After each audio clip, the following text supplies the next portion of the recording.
হাদিস শরীফের মধ্যে রিওয়ায়াত, আল্লাহ রাব্বুল আলামিন একজন বান্দাকে জাহান্নামে দিয়ে ফেলবে।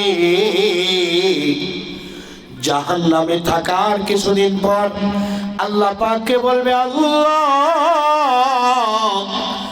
জাহান্নামের ভিতরে ভালো লাগে না রে আল্লাহ, জাহান্নামের ধারে যদি কিনারায় যদি আমাদেরকে দয়া করে দেন, জাহান্নামের কিনারায় যদি আমাকে পৌঁছে দেন আল্লাহ, আর আপনার কাছে কোনো দরখাস্ত করব না আল্লাহ, দয়া করে যদি জাহান্নামের কিনারায় আমাকে দিতেন।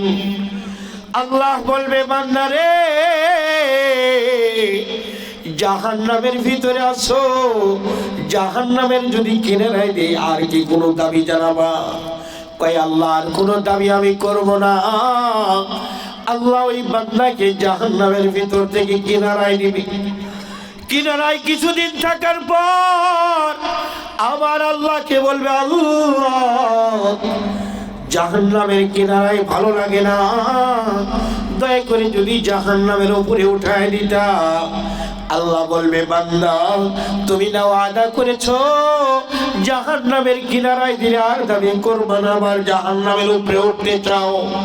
বান্দা বলবে, আল্লাহ ওয়াদা খেলাফি হবে না, দয়া করে যদি জাহান্নামের উপরে দেন। আল্লাহ পাক জাহান্নামের উপরে দিবেন। কিছুদিন পর বলবে, আল্লাহ ওই যে গাছ একটা দেখা যায়, গাছের ছায়ায় যদি বুঝাইতে আল্লাহ। আল্লাহ বলবে, ও বান্দা রে ওয়াদা করছিলি জাহান্নামের উপরে থাকবি, তো আবার না কেন গাছের কাছে যাইতে চাও? বান্দা বলবে, এরপরে আর কোনো দাবি জানাবো না। কিছুদিন পর বান্দা বলবে, আল্লাহ গাছের ছায়ার নিচে আর ভালো লাগে না, দয়া করে যদি ওই বিল্ডিং এর মধ্যে আমাকে বসাই দিতা। আল্লাহ বলবে, বান্দা রে জাহান্নামের ভিতর ছিল কিনারায় দিলাম, কিনারায় থেকে উপরে উঠাইলাম, উপরে থেকে আবার গাছের নিচে উঠাইলাম, এখন তুমি ওই বিল্ডিং এর মধ্যে যাবার চাও। ও বান্দা যাও, কালিমা তৈয়বা তোমার ভিতরে থাকার কারণে আমি আল্লাহ তোমাকে জাহান্নাম থেকে মুক্তি দিয়ে জান্নাত দান করলাম। সুবহানাল্লাহ। ও আমার ভাইরা, ও আমার বোনেরা রে, আল্লাহ রাব্বুল আলামিন দুনিয়ার সম্পদ দেয় নাই, দুনিয়ার কোনো টাকা পয়সা দেয় নাই, শুধুমাত্র কালিমা তৈয়বার বিশ্বাস দান করেছে। ও মায়েরা, ও বোনেরা রে, দুনিয়ার নিয়ামতের দরকার নাই, ঈমানের নিয়ামতের কারণে দুনিয়াতে কষ্টে থাকলো জাহান্নাম থেকে মুক্তি দিয়া আল্লাহ তোমাকে জান্নাতের মেহমান বানাবে। সুবহানাল্লাহ। এই জন্য অনেক ভাই আমরা আছি যারা বলি আল্লাহ আমাকে কি নিয়ামত দান করেছে। আরে ভাই, আল্লাহ তো তোমাকে বড় নিয়ামত দান করেছে যে তুমি কাফিরের ঘরে জন্ম না হইয়া ঈমানদার ঘরে জন্ম দিয়া আল্লাহ তোমাকে জান্নাতের মেহমান বানায় দিয়েছেন। সুবহানাল্লাহ। আলহামদুলিল্লাহ, আলহামদুলিল্লাহিল্লাযী غمر العباد بلطائف وعمر قلوبهم بأنوار الدين ووظائفه فسبحانه ما أعظم شانه وأقوى سلطانه وأتم لطفه وأعم إحسانه ونشهد أن لا إله إلا الله وحده لا شريك له ونشهد أن سيدنا ومولانا محمدا عبده ورسوله صلى الله تعالى عليه وعلى آله وأصحابه وبارك وسلم تسليما كثيرا. أما بعد فأعوذ بالله من الشيطان الرجيم. بسم الله الرحمن الرحيم.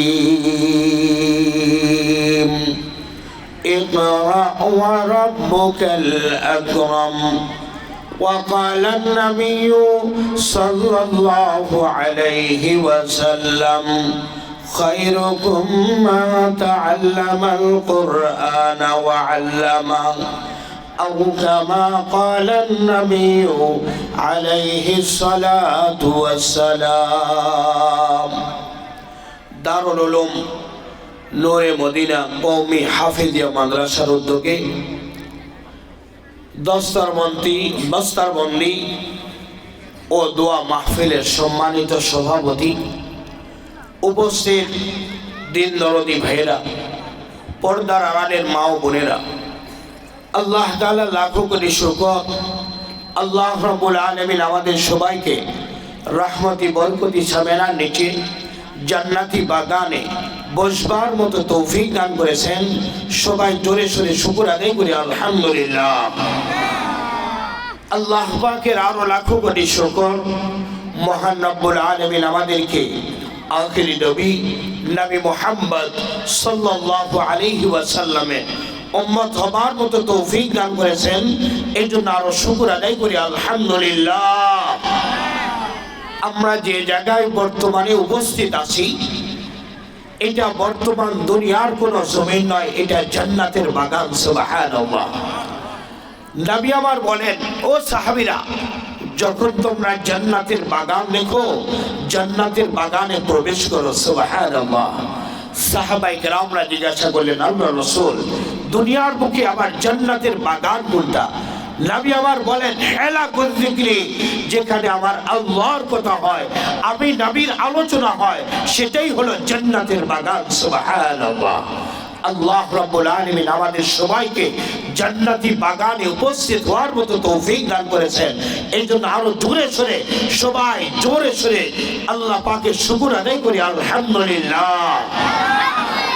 আল্লাহ রাব্বুল আলামিন আমাদেরকে দামি একটা নিয়ামত দান করেছেন, তার নাম হলো ঈমান। কি বলেন তো বাবা? ঈমান।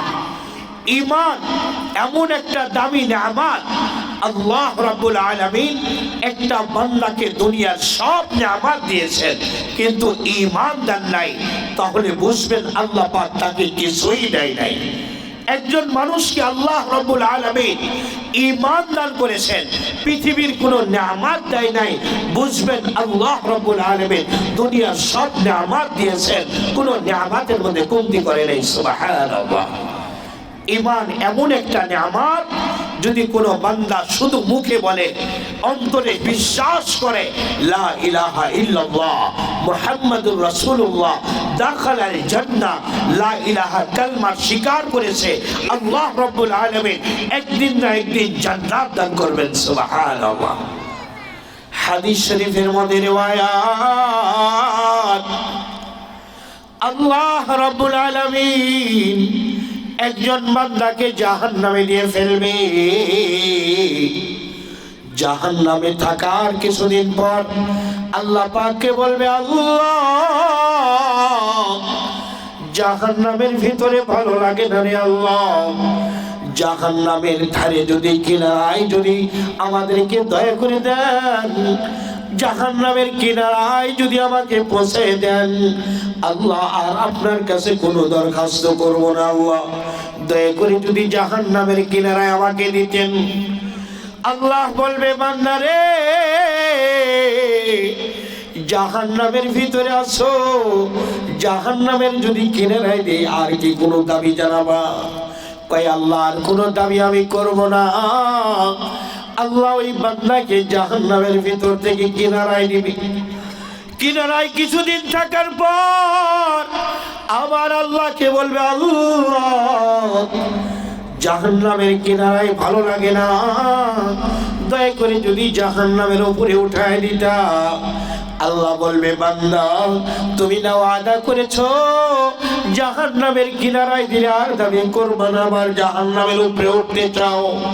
বান্দা বলবে, আল্লাহ ওয়াদা খেলাফি হবে না, দয়া করে যদি জাহান্নামের উপরে দেন। আল্লাহ পাক জাহান্নামের উপরে দিবেন। কিছুদিন পর বলবে, আল্লাহ ওই যে গাছ একটা দেখা যায়, গাছের ছায়ায় যদি বসাইতে। আল্লাহ বলবে, ও বান্দা রে, ওয়াদা করছিলি জাহান্নামের উপরে থাকবি, তো আবার না কেন গাছের কাছে যাইতে চাও? বান্দা বলবে, এরপরে আর কোনো দাবি জানাবো না। কিছুদিন পর বান্দা বলবে, আল্লাহ গাছের ছায়ার নিচে আর ভালো লাগে না, দয়া করে যদি ওই বিল্ডিং এর মধ্যে আমাকে বসাই দিতা। আল্লাহ বলবে, বান্দা রে, জাহান্নামের ভিতর ছিল কিনারায় দিলাম, কিনারায় থেকে উপরে উঠাইলাম, উপরে থেকে আবার গাছের নিচে উঠাইলাম, এখন তুমি ওই বিল্ডিং এর মধ্যে যাবার চাও। ও বান্দা যাও, কালিমা তয়্যিবা তোমার ভিতরে থাকার কারণে আমি আল্লাহ তোমাকে জাহান্নাম থেকে মুক্তি দিয়ে জান্নাত দান করলাম। সুবহানাল্লাহ। ও আমার ভাইরা, ও আমার বোনেরা রে, আল্লাহ রাব্বুল আলামিন দুনিয়ার সম্পদ দেয় নাই, দুনিয়ার কোনো টাকা পয়সা দেয় নাই, শুধুমাত্র কালিমা তয়্যিবার বিশ্বাস দান করেছে। ও মায়েরা, ও বোনেরা রে, দুনিয়ার নিয়ামতের দরকার নাই, ঈমানের নিয়ামতের কারণে দুনিয়াতে কষ্টে থাকলো জাহান্নাম থেকে মুক্তি দিয়া আল্লাহ তোমাকে জান্নাতের মেহমান বানাবে। সুবহানাল্লাহ। এই জন্য অনেক ভাই আমরা আছি যারা বলি, আল্লাহ আমাকে কি নিয়ামত দান করেছে। আরে ভাই, আল্লাহ তো তোমাকে বড় নিয়ামত দান করেছে যে তুমি কাফিরের ঘরে জন্ম না হইয়া ঈমানদার ঘরে জন্ম দিয়া আল্লাহ তোমাকে জান্নাতের মেহমান বানায় দিয়েছেন। সুবহানাল্লাহ।